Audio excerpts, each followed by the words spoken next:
Okay, let's take a look at question number 1 from the May 2016 released version of the Algebra 1 STAAR test. The problem says a saving account balance can be modeled by the graph of a linear function shown on the grid. So our graph here is called savings account, and we look here at the x-axis, which is our independent variable, is the number of deposits. Okay, and then on the dependent variable, the y-axis, our dependent variable is balance. So our balance is dependent upon the number of deposits.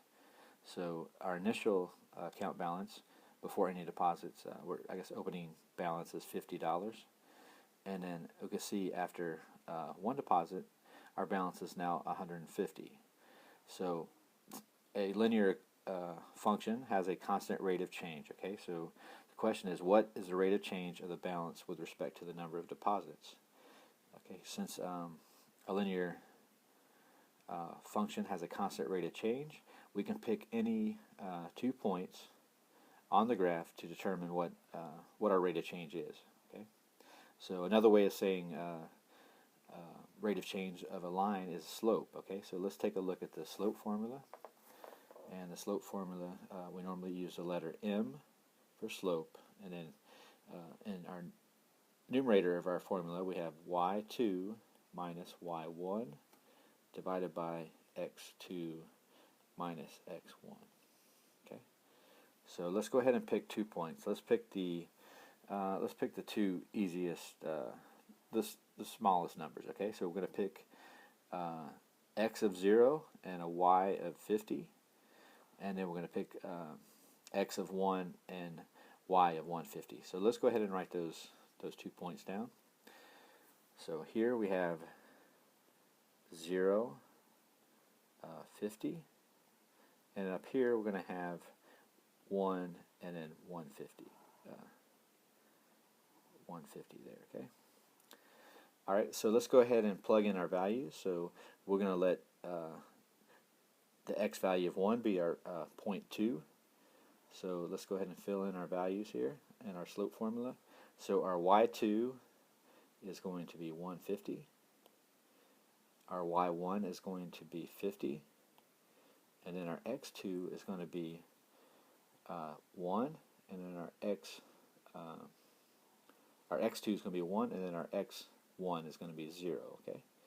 So in the denominator, we're going to have 1, and then 150 minus 50 is going to give us 100. So our rate of change, or our slope, of this function is 100. Okay, so for every deposit, we're going to have a change of 100 in our balance of the account. Okay, so if we look at our answer choices, we have $2 per deposit. That's not 100. Okay, and then we have 50 cents per deposit, which is clearly not the right answer. And then we have $50 per deposit, which is getting a little bit closer.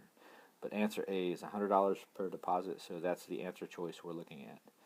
So you can also look at this just looking at it graphically. Okay, so let's take a look here. So if we go from 0 deposits to 1 deposit, we can see that our change in x, which is another way of writing slope. So we can write rate of change. So rate of change